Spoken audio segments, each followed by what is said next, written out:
Hi, everyone. My name is Dr. Sandra Jan.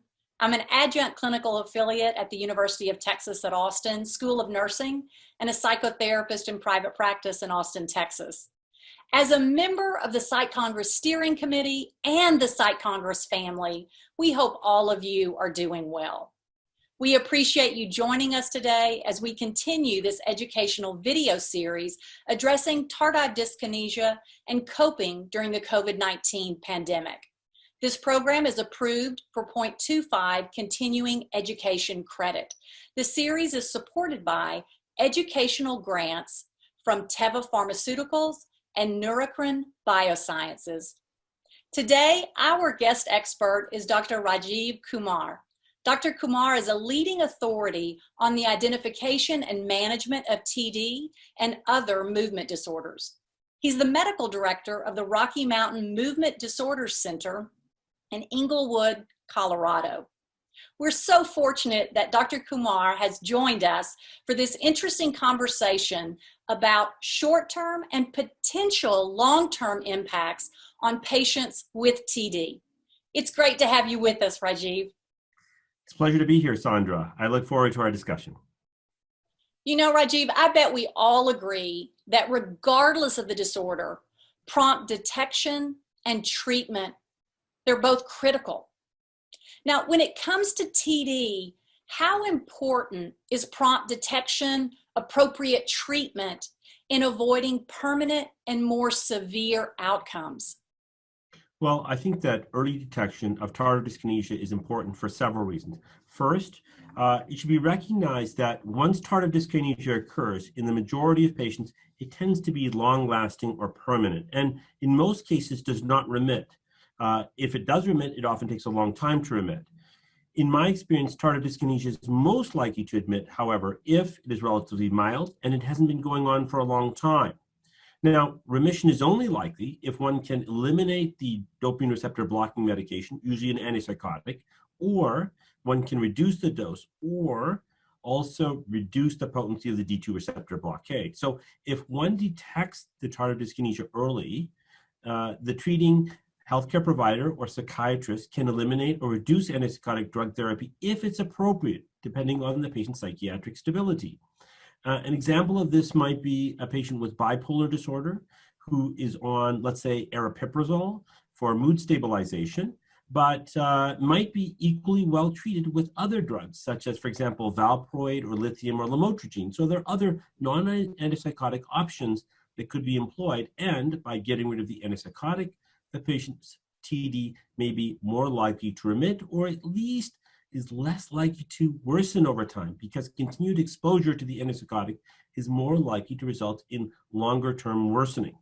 Second, if tardive dyskinesia is detected when it is mild and the severity is assessed, for example, using the Ames rating scale, then changes in severity over time can be assessed, whether or not the antipsychotic is reduced, it's remained stable, or increased, depending on the severity and nature of the patient's underlying psychiatric condition. So if you don't assess TD, and you don't detect it when it's mild, you won't be able to tell if it's getting better or worse, and you can't change your basic psychiatric medication appropriately.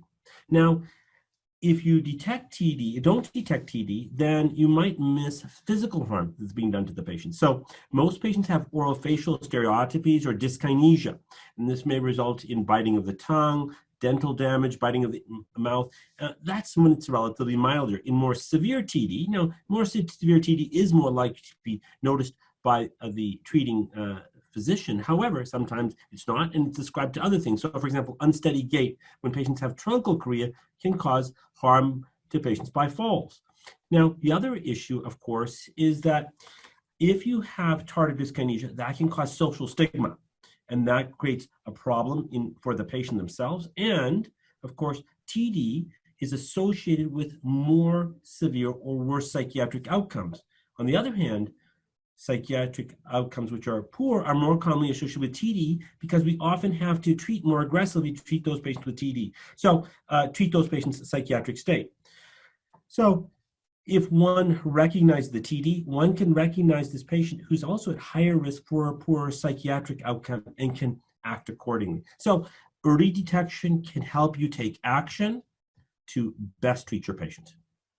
Thank you, Rajiv. I mean, that review is so practical and going to be so helpful to our Psych Congress viewers. Rajiv, could you walk us through the most common risk factors for TD? I'm thinking things like sex, comorbid conditions, maybe even a patient's history of previous antipsychotic medications. Sure. Well, those are good examples of some of the most important risk factors. First, age is perhaps most important. So elderly individuals have a higher risk of TD. The long-term antipsychotic load is important. So if a patient has been on antipsychotics for many years, and especially has been exposed for a long period of time with typical or first-generation antipsychotics, the risk is high compared to somebody who has had antipsychotic therapy for a shorter period of time and maybe with a second-generation or atypical antipsychotic. Women are at significantly higher risk than men. And then ethnicity is important, as African Americans have a higher risk of tardive dyskinesia. Now, past medical history should be taken into account also. If somebody has a history of traumatic brain injury or has dementia, they're at higher risk of TD, and often antipsychotics are given for behavioral control to demented individuals, even though, of course, there may be a black box warning associated with use of such drugs. Now, what about other risk factors? Of course, if somebody's psychiatric illness can be very important too. So patients who have a primary major affective disorder have a higher risk of TD than patients with a primary psychotic illness like schizoaffective disorder or schizophrenia. Then if a patient has in the past had drug-induced Parkinsonism, they're in the future at higher risk of developing tardive dyskinesia. And of course, in patients with drug-induced Parkinsonism, anticholinergics such as benztropine may be used, and those also place a person at higher risk of developing tardive dyskinesia.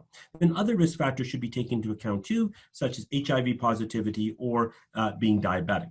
So as a case example, illustrating risks of TD might be an older woman, maybe 70 years old, who has depression, who's not responding to her first-line antidepressant therapy and has major depression. Well, one has some options. One could add another drug or switch classes of antidepressant. Now, in this situation, adding an antipsychotic as an enhancer to improve the patient's response to the antidepressant could be considered. However, this individual, being an older woman, and with a primary mood disorder, is at relatively high risk of getting tardive dyskinesia compared to, say, that same person who is 25 years old and a man. So taking into account the underlying nature of our patient can help us choose what drug is most appropriate to lower the risk of causing tardive dyskinesia. Such an excellent illustrative case example. I have a tough question for you, Rajiv, but I feel strongly that it's something that really deserves our attention. Do you believe that identification and treatment of TD has in some ways been put on the back burner?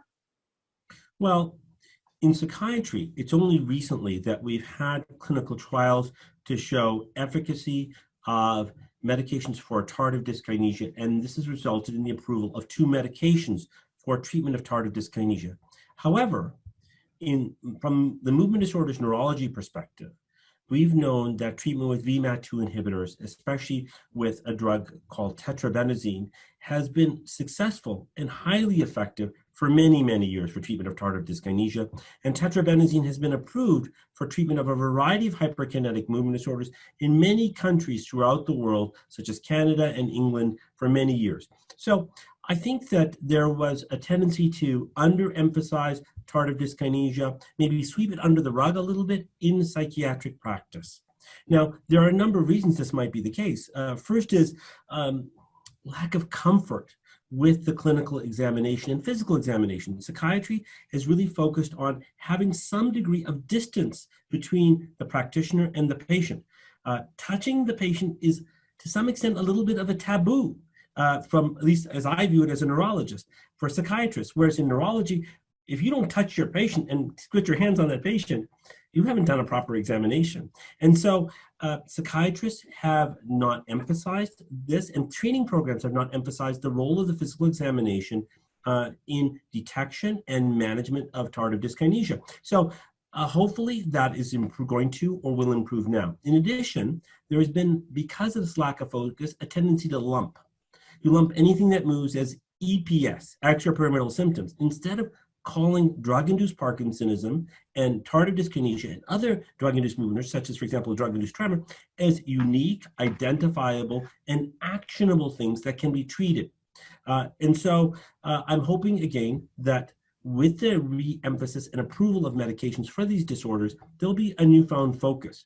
Now, the other things are that in the past, there may have been a concern that, oh, I didn't consent the patient or about the risk of TD when beginning antipsychotic therapy. And this puts psychiatrists in a medical legal bind. Now, if I make a diagnosis of TD, that doesn't sound so good because the consent wasn't done in the way it should have. Now, there's increasing recognition and emphasis by major organizations like the APA to emphasize the need for informed consent about tardive dyskinesia. And in fact, now there's a bigger medical legal problem with delay in diagnosis of tardive dyskinesia. So it's now become important in routine clinical practice to consent, screen, and treat tardive dyskinesia appropriately. And psychiatrists seem increasingly open to this change in the attitude of the profession. And so I'm really hopeful that tardive dyskinesia will no longer be thought of as something, it's something that's getting in the way of my managing this patient psychiatrically, okay? Instead, I can manage the tardive dyskinesia and I can manage this patient's psychiatric problems effectively so I give the best care possible. You know, listening to you, Rajiv, as a clinician, I really feel empowered that this is something that we can do and should do. Indeed, I'm very hopeful that psychiatrists now have more and more tools and more knowledge to really do the best for their patients. We so appreciate you taking the time to be with us today, Rajiv. Well, it's a pleasure speaking with you. I really enjoy the interaction that we have between neurology and psychiatry. It's no longer never the twain shall meet. I like that. Now, before we end, would you take just a moment and share with all of us your top 3 takeaways from today's conversation? Well, they're not difficult.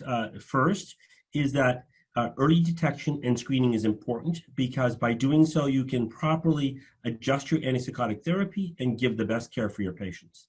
The second is that by understanding the patient demographic and the comorbidities of the patient, you can understand the risks of developing tardive dyskinesia for individual patients, and this may affect your use and your choice of antipsychotic drug therapy. And the third is that there has been a shift in the behavior and attitude in the psychiatric profession such that no longer is tardive dyskinesia considered to be something to be swept under the rug and a nuisance. It's something that is now integrated into routine and appropriate clinical management of patients. I have to say, thank you so much for a really interesting and informative discussion about TD. I know for certain that our Psych Congress family is going to put this information to very good use. Take good care of yourselves and be well. Thank you very much.